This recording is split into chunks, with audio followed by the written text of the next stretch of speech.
ধান্দা বললেন কৃষ্ণ ভজিবার তরে সংসারে বাকি সমস্ত সমস্ত প্রপঞ্চ আর কিছু না। ধ্যান দিয়ে বুঝুন, গুরু বৈষ্ণবের সঙ্গ বিনে মনুষ্য জনম ধিক্কার। আপনি একটা নেশাখোর ব্যক্তিরে দেখেছেন কোনদিন? কোন নেশাখোর ব্যক্তিরে দেখেছেন সচক্ষুতে? নেশা বলতে কি? হয়তো মদের নেশা, গাঁজার নেশা, যে কোনো নেশা, গুটখার নেশা, তামাকের নেশা, যে কোনো নেশাখোর ব্যক্তিরে আপনি দেখবেন ও লাখ কর্ম করুক, জীবন দিনের মধ্যে লক্ষ কাজ করুক, যখন ওর নেশা উঠবে কেউরে বলতে হবে না, কেউরে নিমন্ত্রণ করতে হবে না, ও কিন্তু ছুটে গিয়ে তার নেশাটা খেয়ে চলে আসবে বা তার কাজে আবার যোগদান। ধ্যান দিয়ে বুঝতে চেষ্টা করবেন, মনুষ্য জীবনের মধ্যে যদি কৃষ্ণ ভজনের নেশা না হচ্ছে, আমরা যদি ভগবানকে ভজন করার কোনো সুদুর্লভ সরল উপায় যদি না পেয়েছি, আমাদের জীবনটা পুরো নষ্ট হয়ে গেল, পুরো নষ্ট হয়ে গেল। পিতা পুত্রকে গালাগালি দিচ্ছে যে এত কষ্ট করে এত খরচা করে আমি তোমারে পড়াচ্ছি, কিন্তু তোমার পড়া হচ্ছে না। কিন্তু কোনোদিন কোনো পিতা কোনো পুত্রকে বলল না, আরে বাবা পড়ার সাথে সাথে একটু কৃষ্ণ ভজন করো, গৌর ভজনের দিকে মন। আরে কেমন করে বলবে বলো?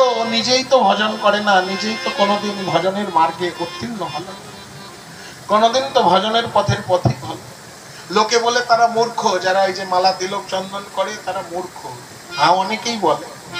যারা খুব ইন্টেলিজেন্ট, যারা খুব বিদ্বান, যারা খুবই পড়াশোনা গওয়ার, তারাই বলে এরা তারা মূর্খ, এই মালা তিলক নিয়ে হইচই করে জীবনটা নষ্ট করে দিচ্ছে। তাতে যদি একটু নৌকরি করতো, একটু চাকরি করতো। কত লোকে আমারে বলে, গোসাই এত সুন্দর পড়াশোনা করছো, এত করছো, একটু চাকরি বাকরি করলে তোমার সংসারে কোনো অভাব ছিল। আমি বলছি শোনেন, শ্রী গৌতম বুদ্ধ তার শিষ্যদেরকে ভিক্ষা করতে পাঠিয়েছে একদিন এক গ্রামের মধ্যে। গৌতম বুদ্ধ ভিক্ষুকদেরকে একটি শিক্ষা দিয়ে পাঠিয়েছে, যে যা দিবে তাই নিয়ে আসবে, কোনো কথা বলবে না। গৌতম বুদ্ধের শিষ্যগণ দুয়ারে দুয়ারে গিয়ে সকলার কাছে ভিক্ষা চাচ্ছে, ও মা আমাকে দুটো ভিক্ষা দাও, দুটো ভিক্ষা দাও। গ্রামবাসী তার শরীরটাকে দেখে বলছে, আরে এত সুস্থ, এত সবল, এত হাট্টা কাট্টা, যদি রুজি করো 500 টাকা পাওয়া যাবে, রুজি যদি করো 500 টাকা পাওয়া যাবে। আরে এক মোট আমরা চাল দিব, তার জন্য তুমি বাড়িতে এসছো ভিক্ষা করার জন্য। গৌতম বুদ্ধের শিষ্যরা মাথা নত করে সবকিছু শুনল। কেউ রাগ করে এক মোট চাল দিল, কেউ রাগ করে একটি আলু দিল, কেউ রাগ করে একটি কলা দিল, আরে কেউ রাগ করে চুলোর ছাইও দিয়ে পাঠিয়ে দিল। সকলে গুরুদেবের কাছে এসে, গৌতম বুদ্ধের কাছে এসে বলছে, গুরুদেব আমরা ভিক্ষা করতে যাব না। বলছে কেন? না, আমাকে সকলে দেখে বলে হাট্টা কাট্টা শরীর রয়েছে, যদি বাঘেও খায় 6 মাস খাবে, তো এমন শরীর নিয়ে ভিক্ষা করতে আসছো, তোমার লজ্জা করে না? লজ্জা একটু করে না? গুরুদেব বললে, শোনো, নিজের মান সম্মান অভিমান স্বাভিমান সবকিছুকে যে জলাঞ্জলি দিতে পারে, সেই কিন্তু অপরের কাছে ভবত ভিক্ষাং দেহি বলে বলতে। মান সম্মান স্বাভিমান অভিমান সকল কিছু যিনি ত্যায্য করেছে, তিনি কার কাছে গিয়ে হাতটা পেতে বলবে, ও মা আমায় ভিক্ষা দাও গো নগরবাসী, আমি কৃষ্ণ সেবা অভিলাষী, ভিক্ষা দাও গো নগরবাসী, আমি কৃষ্ণ সেবা অভিলাষী, ভিক্ষা দাও গো নগরবাসী, আমার ভিক্ষা দাও গো নগরবাসী। আমি দাঁড়ে দাঁড়ে করি ভ্রমণ, কৃষ্ণ পাওয়া আমি দানে দানে করি ভ্রমণ কৃষ্ণ পাওয়া আমায় ভিক্ষা দাও গো নগরবাসী আমায় ভিক্ষা দাও গো নগরবাসী। ধ্যান দিয়ে শুনবেন, মধুকরী করা এত সোজা নয়, মধুকরী করা এত সোজা নয়। সেই জন্য গুরু বৈষ্ণবেরকে চেনা দেবেও দুর্লভ। দেবের শপথি নাই, বৈষ্ণব চিনিতে নাই দেবেরও শপথি। ভাই বৈষ্ণবকে চিনবে, সাধুকে বুঝবে, দেবতাদেরও শক্তি নেই, সামর্থ্য নেই বৈষ্ণবকে চিনবে। আমরা আপনারা কতবা চিনি, আমরা আপনারা কতবা জানি। ভগবান তেমনি একজন পরম বৈষ্ণব। মহাভারত যুদ্ধের মধ্যে যিনি সত্য ধর্ম ন্যায় তপস্যাকে রক্ষা করেছে, মহাভারত যুদ্ধের প্রারম্ভ হইতে বিশ্রাম পর্যন্ত যিনি কৃষ্ণ পদারবিন্দে আশ্রয় করেছে, তার নাম হচ্ছে ভক্তরাজ বিদুর। দুর্যোধন যখন এই শঙ্খনাদ করলেন যে বিনা যুদ্ধে আমি পাণ্ডবদেরকে সূচি অগ্রভূমি দান করব না, তখন একমাত্র মহারাজ বিদুরই বলেছে যে শোনো দুর্যোধন, যতই যাই হোক তারা তোমার নিজের আত্মীয় স্বজন, তুমি একটি কাজ করো, কমপক্ষে 5টা গ্রামই তাকে দিয়ে দাও।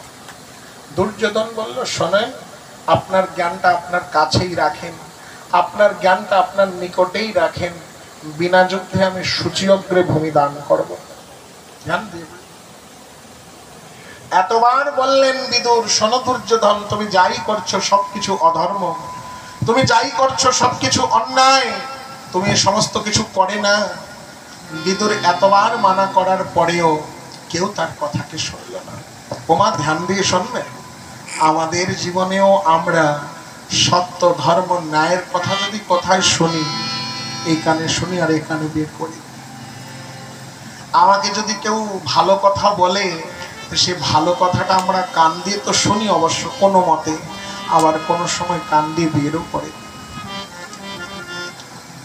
দুর্যোধন বিদুরকে নিজের রাজ্যের থেকে গলা ধাক্কা দিয়ে বের করে দিল। বলছে, তোমার মতন জ্ঞানদাতা আমার প্রয়োজন নেই, তোমার মতন জ্ঞানী আমার প্রয়োজন নেই, দরকার নেই তোমার জ্ঞান, দরকার নেই তোমার এই সমস্ত। আমি কেবল একমাত্র বস্তু চাই, যুদ্ধ আর যুদ্ধ আর যুদ্ধ।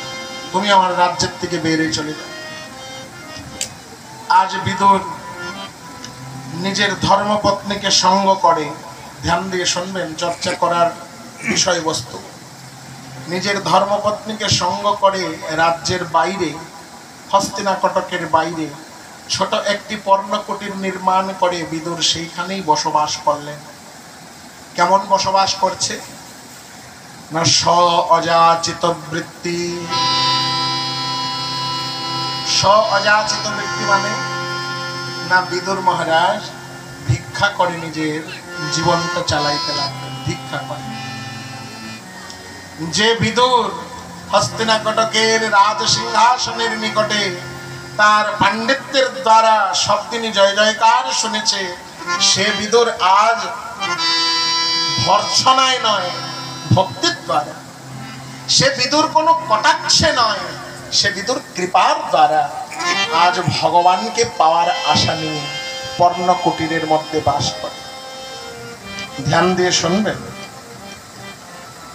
বিনা ভক্তিতে যদি কোনো ভাগ্যবান ব্যক্তি দোতলা কেন রাজমহলের মধ্যেও থাকে, তার জীবনে কবু কোনোদিন শান্তি পাওয়া যাবে না।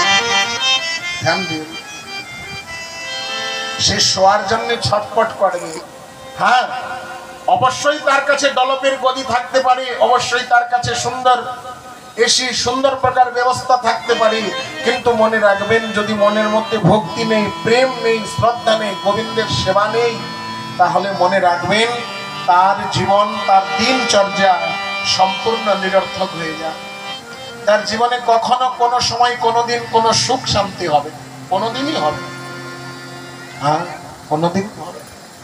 কত লোকে মহারাজ আমার ঘুম আসছে না, মহারাজ আমার ভালো লাগছে না। কেমন লাগবে বল, কেমন লাগবে বল? বিষয়কে ভোগ করতে করতে এমন বিষয় রসকে আস্বাদন করছি আমরা যে সে বিষয় বাসনা আমাদের কাছে থেকে যদি আমরা ঠেলেও ফেলছি তাও যেতে চাই। বিদুর মহারাজ পর্ণ কুটিরের মধ্যে কৃষ্ণ সেবা করে। কেমন সেবা, ধ্যান দিয়ে শুনবেন। এমন সেবা করা জগতে বড় দুর্লভ, বড় দুর্লভ। দিন আনে আর দিন সেবা করে, দিন আনে দিন সেবা করে। সকালবেলা গোবিন্দের চরণে ফুল তুলসী নিবেদন করে গোবিন্দকে বলে যায়, গোবিন্দ শোনো, যদি পাওয়ার তোমার ইচ্ছা থাকে দুটো দিও, যদি পাওয়ার ইচ্ছা থাকে দুটো দিও, আমি ভিক্ষা করতে যাচ্ছি। আর যদি পাওয়ার ইচ্ছা নেই তাহলে তুমিও অনাহার আর আমিও অনাহার, তুমিও অনাহার আর আমিও অনাহার। গোবিন্দ ভাব বুঝে অবশ্যই কিছু না কিছু জোগাড় করে দিবে। ওমা মনে রাখবেন, তুমি যদি কথা বলো তাহলে সেও তোমার কথা বলে। তুমি যদি হরি বলো তাহলেই হরি তোমাকে বলবে। আর যদি তুমি কবো কোনোদিন ওই ঠাকুর ঘরের মধ্যে ঠাকুরটা রেখেই ওই সকাল সন্ধ্যায় ধূপপাতি দিচ্ছ আর ঘোরাচ্ছ, মনে করছো আমার ভগবানের সেবা হচ্ছে, তাহলে মনে করবে যে ভগবানের সেবা হইছে হয় না। আরে যেমন নিজের পুত্রকে দিনের মধ্যে 10 বার ডাকো, তেমনি গোবিন্দকেও একবার মনে করে ডাকো। হ্যাঁ গোবিন্দ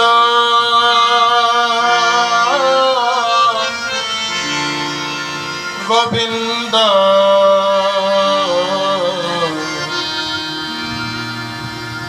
গোবিন্দ গোবিন্দ। হে গোবিন্দ হে গোপীনাথ বলে একবার তো ডেকে শোনো, যে তোমার কথা শোনে কি না শোনে, একবার তো ডেকে শোনো। যারা ঠাকুর রেখেছেন ঘরে, অপরাধ কেউ মনের মধ্যে নেবেন না।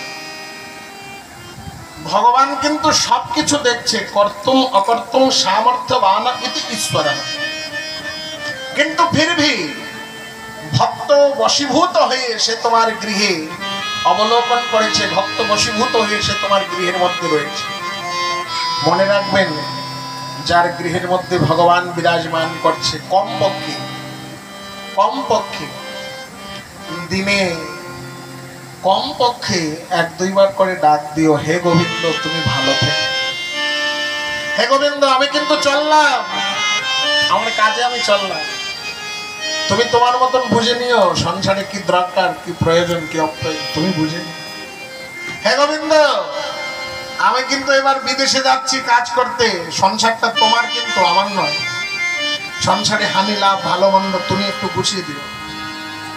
দেখবেন ভগবান অনাশ্রয়ী আশ্রয়ী দাতা শ্রী গোবিন্দ। আরে ভগবান তো ডাক শোনার জন্যই বসে আছে, তো শুনবে, শুনবেই শুনবেই শুনবে শুনবে। গজপতি প্রতাপ রুদ্রদেব, ধ্যান দিয়ে শুনবেন, কথার মধ্যে কথা যখন এসেছে। গজপতি প্রতাপ রুদ্রদেব পুরীর মহারাজ, যখন মহাপ্রভু গম্ভীরায় বিরাজমান, ধ্যান দিয়ে শুনবেন। গজপতি প্রতাপ রুদ্রদেব কোথার দিকে শুনতে পেয়েছে নবনীত সন্ন্যাসী নীলাচল মণ্ডলে এসে খুবই হইচই করছে, হরিনামের কোনো বন্যা প্রবাহিত করছে। গজপতি প্রতাপ রুদ্রদেব তার গুরুদেব সার্বভৌম ভট্টাচার্যকে বললেন, শোনেন গুরুদেব, আমি একটু সন্ন্যাসীকে দেখা করতে চাই। গুরুদেব বললেন, শোনো, উনি বিশেষ কেউ সাথে দেখা করে না। বলছে কেন দেখা করে না, কি তার ভাব, দেখা করে না কেন? বলছে উনি বিশেষ কেউকে দেখলে দেখাই করতে চায়। গজপতি প্রতাপ রুদ্রদেব রাজা, মনের মধ্যে একটি অভিমান আছে, উনি রাজা। গজপতি প্রতাপ রুদ্রদেব বললে, শোনেন, আপনি বলবেন গিয়ে যে নগরে আপনি বাস করছেন সেই নগরের রাজা আপনাকে দেখা করতে চাচ্ছে। এ কম বড় কথা নয় কিন্তু। নগরের রাজা সে আবার খবর পাঠিয়েছে, যাই বলে দিও আমি আসতেছি। মহাপ্রভু গম্ভীরার মধ্যে কাশী মিশ্রের আঙ্গিনে সন্ধ্যার সময় তুলসীর নিকটে হরিকীর্তনে মত্ত হয়ে আছে, হরিকীর্তনে রত হয়ে আছে। আর তেমনি সময় সার্বভৌম ভট্টাচার্য এসে বলছেন, শোনেন, আমাদের গজপতি মহারাজ আপনার দর্শনের অভিলাষে বাইরে দাঁড়ায় আছে। মহাপ্রভু হাসতে হাসতে বলছেন, শোনো, লক্ষপতি ছাড়া আমি দর্শন করি না, লক্ষপতি ছাড়া আমি দর্শন দিই। যত ভক্ত পারিষদগণ ছিল মনে মনে চিন্তা করলো, মহাপ্রভু আবার লক্ষপতি, লক্ষপতি আবার কি? মহাপ্রভু বলছে, সার্বভৌম তুমি গিয়ে বলি দাও, লক্ষপতি ছাড়া আমি দর্শন দিই না। সার্বভৌম ভট্টাচার্য মাথাটাকে চিন্তা করছে, লক্ষপতি, এ রাজা তো লক্ষপতি নয়, তো কোটিপতি। গজপতি মহারাজ লক্ষ রাজার পৌরমণি, একজন রাজা নয়, 1,00,000 রাজাই গজপতি। তো এর তো সম্পত্তিরও অভাব নেই। মহাপ্রভু এমন কথা বললেন, আমি কেমন করে কি বলবো। সার্বভৌম ভট্টাচার্য বললেন, মহারাজ ওই যে ভিতরে সন্ন্যাসী বলছে লক্ষপতি ছাড়া আমি দর্শন দিই না। প্রতাপরুদ্রদেব মনে মনে চিন্তা করে, লক্ষপতি আবার কি? আমি কি কোনো লক্ষ টাকায় কম রয়েছে নাকি যে লক্ষপতি ছাড়া দর্শন দিবে না? সার্বভৌম ভট্টাচার্যকে আবার পুনরায় প্রেরিত করছে, যায় বলো আমি রাজা, লক্ষ কি, লক্ষ কি? 1,00,000 2,00,000 নয়, আমি আরব টাকা এনে ঢেলে দিব। সার্বভৌম ভট্টাচার্য বললেন, সন্ন্যাসী, বাইরে যিনি দাঁড়াই আছে তিনি লক্ষপতি নয়, তিনি আরবপতি। বলছে, না না, আমার আরবপতির প্রয়োজন নেই, আমার লক্ষপতির প্রয়োজন।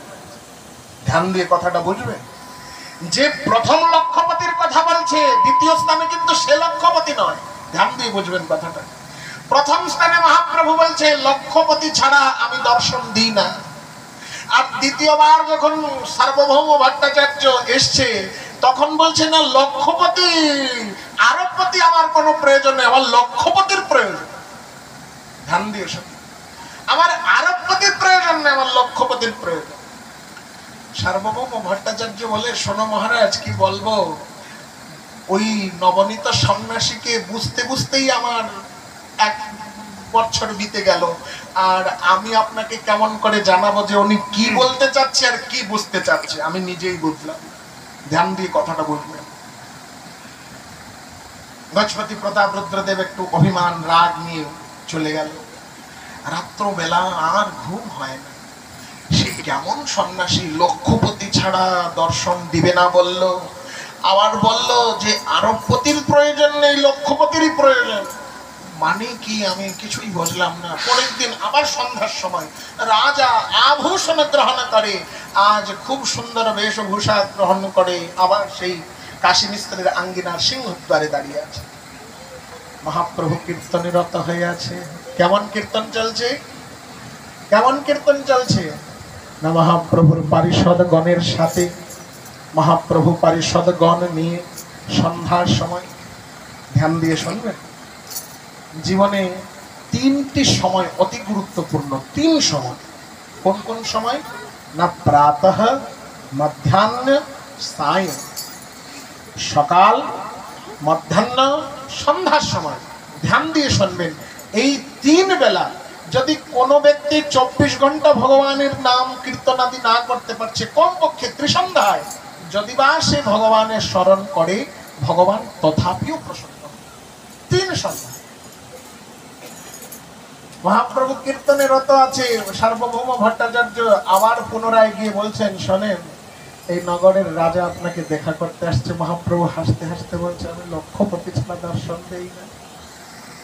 সার্বভৌম ভট্টাচার্য বলছে, শোনেন, আপনি কি বোকা না বুঝতে পারছেন না, না কি আমি বুঝতে পারলাম না?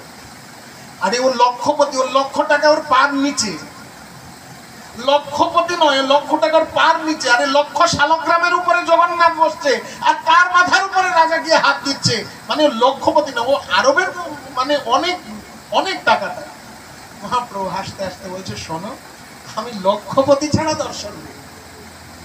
সার্বভৌম ভট্টাচার্য বাইরে গিয়ে রাজাকে জানাচ্ছে, শোনেন, সন্ন্যাসী একটু পাগল প্রায়, আপনি খারাপ মনে করবেন না, একটু পাগল প্রায়, মনে কিছু করবেন না, মনে হয় দর্শন হবে না। রাজা বললে, কি বললে?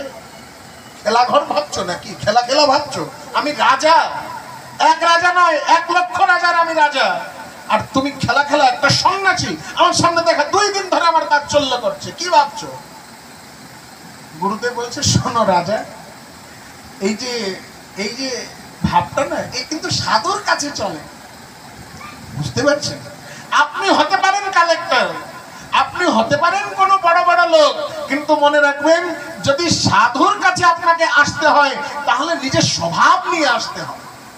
সাধুর গুণ, সাধুর তেজস্ব, সাধুর ঔষধ নিয়ে যদি আসেন তাহলে সাধুর কৃপা পাবেন, নচেত আপনার ওই অহংকার নিয়ে আবার বাপস চলে যাবেন। ধ্যান দিয়ে বলুন। মনে করেন আপনি খুব উচ্চ পদবিতে আছেন, মনে করেন আপনার খুব অর্থ আছে, কিন্তু সাধুর কাছে আসার সময় চিত্ত যদি সরল না করেন তাহলে মনে করবেন যেই অভিমান নিয়ে আসছেন সেই অভিমান নিয়ে চলে যাবেন, আনন্দ লেশ মাত্র পাবেন। রাজা বলছে, খেলাঘর ভাবছো নাকি? 2 বার নাই, আমি কতবার আসছি, আর এই কথা বলছে লক্ষপতি, কি ভাবছে? 1,00,000 টাকা আমি দিচ্ছি দর্শন করা। সার্বভৌম, আমার একটু দেখো, নিজেরও কষ্ট লাগে এতবার একজনের কাছে বারে বারে যাওয়া। প্রভু কি, নিত্যানন্দ প্রভু কি বলছে যে শোনো, একটু বলো তুমি কি দর্শন করো। রাজা এসছে, নিত্যানন্দ প্রভু কি বলছে, প্রভু তোমার কথাটা মনে বুঝতে পারছে না, লক্ষপতি ছাড়া দর্শন দিই না, আর লক্ষপতি চাই, মানে কি আমি বুঝলাম। মহাপ্রভু হাসতে হাসতে বলছে, নিতাই, তোমাকেও কি আমাকে বুঝাইতে হবে নাকি? তোমাকে আমার বুঝাইতে হবে? বলছে, প্রভু আমার বুঝানো দরকার নেই, জগৎকে একটু বুঝিয়ে দেন। মহাপ্রভু তখন বললেন, লক্ষপতি এর মতলব কেউ ইয়া ভাববেন না 1,00,000 পতি যার হবে সেই দেখবেন না ভাইয়া। লক্ষপতি বলতে হচ্ছে লক্ষ নাম যদি না করে আমি তাকে দর্শন দিই না, লক্ষ নাম যদি না করে। আর বলছে লক্ষপতি চাই, কথাটা ধ্যান দেবেন, লক্ষপতি চাই। লক্ষপতি মানে কি না, তার লক্ষপতির দিকে, পতিকে না জগৎপতির দিকে যদি থাকে তাহলেই আমি দর্শন দিব, তাছাড়া আমি দর্শন দেব। ধ্যান দিয়ে শুনুন, 1,00,000 কি না, 1,00,000 যদি নাম না হয় আমি তার দর্শন দিই না। আর দুসরা কি না, লক্ষপতি যদি তার লক্ষ্যটা সংসারের দিকে রয়েছে, লক্ষ্যটা তার পুত্রের দিকে রয়েছে, কন্যার দিকে রয়েছে, আমি দর্শন দিই না। দর্শন কবু দিব না যদি তার লক্ষ্যটা পতির দিকে আছে, আমার প্রাণপতির দিকে রয়েছে, তাহলে আমি দর্শন দিই। সার্বভৌম ভট্টাচার্য বলছে, সন্ন্যাসী, তোমার কথার মধ্যেও ছল, তুমি যেরকম ছল তোমার কথার মধ্যেও ছল। গজপতি পুরুষোত্তম দেবকে বলছেন যে শোনো, লক্ষপতি না হলে তোমার দর্শন দিবে না। রাজা বলছে, গুরুদেব সন্ন্যাসীর সাথে থেকে থেকে তুমিও পাগল হয়ে গেছে, আবার আমারে জানাইতে আসছো লক্ষপতি। সার্বভৌম ভট্টাচার্য বলছে, শোনেন, উনি ভক্ত ছাড়া কেউকে মুখ দর্শন করে। রাজা এবার পশ্চাতাপ করতে লাগলো, সত্যিকারে আমি অহংকার নিয়ে ভগবানকে দর্শন করতে